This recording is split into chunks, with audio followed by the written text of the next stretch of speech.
Good morning, traders. It is Thursday, October the 31st. Happy Halloween.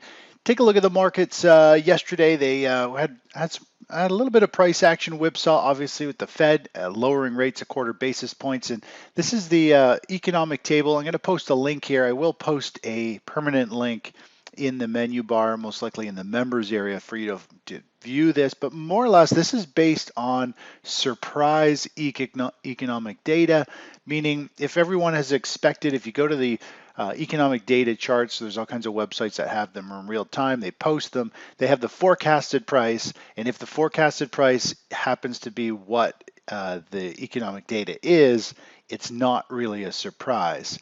This chart is based on surprise data, and that's why news is the hardest, because really the markets only really move when the market is surprised. And yesterday, quarter basis points, we saw the market end up having some pretty good fear going into the news, and then we got the news that there's a rate cut. More or less, interest rates, if we look at this here, the interest rates, they went down. And that means there's very little change here for the price of bonds, although bonds have been trying to carve out a bottom, anticipating that the stock market is going to top. And they actually had a pretty nice rally yesterday. When the rates go down, we see stocks up, which we saw yesterday. The dollar goes down, dollar fell yesterday, and gold recovered and took off. And today we're seeing metals pick up speed and moving up over 1% again today. So more or less, we're seeing this move unfold. I do feel as though the stock market is still threatening here to top out, and I think we're going to see bonds and safe havens start to pick up the slack going forward. Now, if we take a look over the S&P 500, you can see our cycle analysis pointing to the last final push here in the top. Things could get choppy here. We are anticipating some type of pullback going forward, not this week, but potentially starting next week, and we'll see how things unfold from there. Overall, if the stock market tops, we're going to be looking for the safe havens to put in some type of bottom. If we look at bonds, yesterday bonds had a strong move up about 1.4%. Today they're up 0.7%, so they are, looks like it's come down, it's put in a little flush out bottom, and now it's coming up to break and test these recent candle highs. Hard to see here, but you can see these candle highs right across here. That's where the market is trading right now.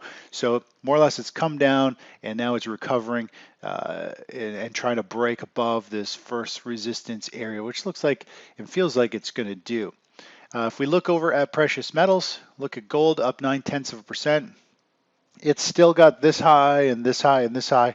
It's still in this basing formation, but overall, again, the pattern very bullish, where you've got bull flag rally, bull flag rally, bull flag rally. This is the biggest bull flag we've seen yet in this bull market. And the bigger the bull flag, the bigger the rally. And it looks like maybe this was the washout low. It's been trying to build a base.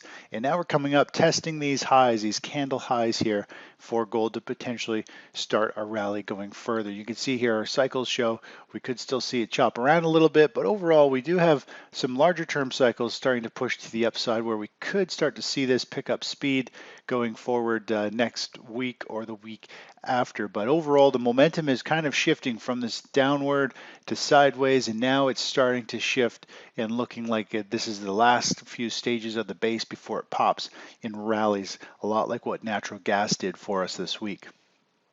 Looking over at gold miners, again, gold miners, silver, gold, they're pretty much all in the same boat.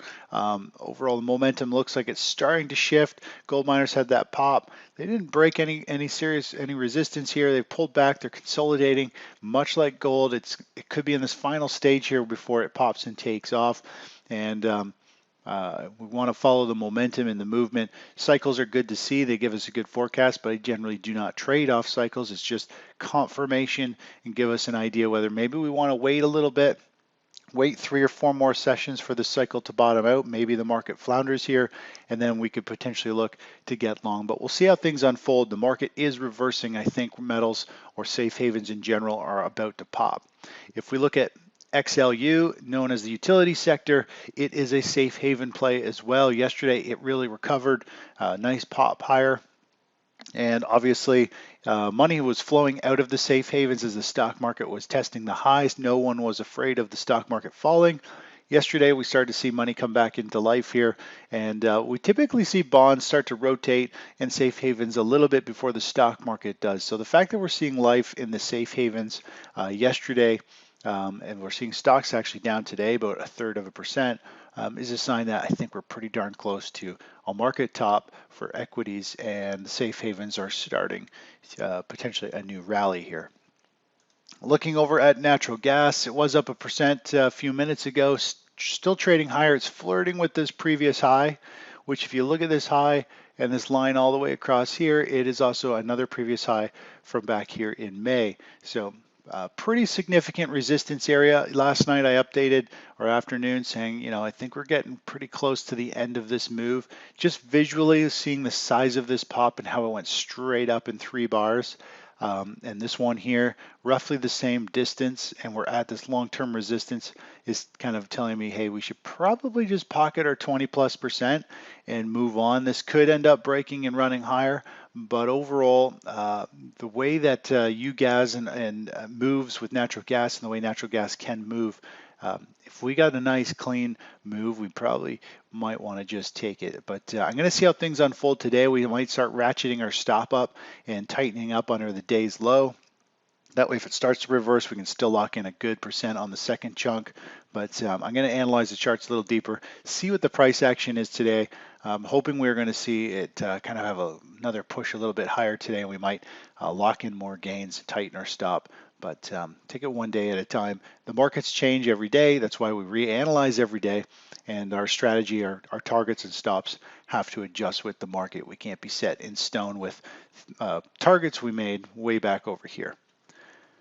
Looking over at crude oil, down 0.8%, continues to meander down here and fade back down.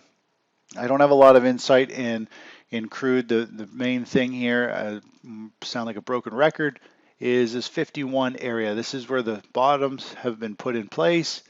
We do have what looks to be a potential large bear flag that if this was to break down, it would go all the way down to the 45, 44 area. But at this point, it is stuck in this really messy range where it made a low and then it broke this high over here. It made a higher high and then it made another higher high and then it made a lower low and then it made a higher high. It's a broadening formation.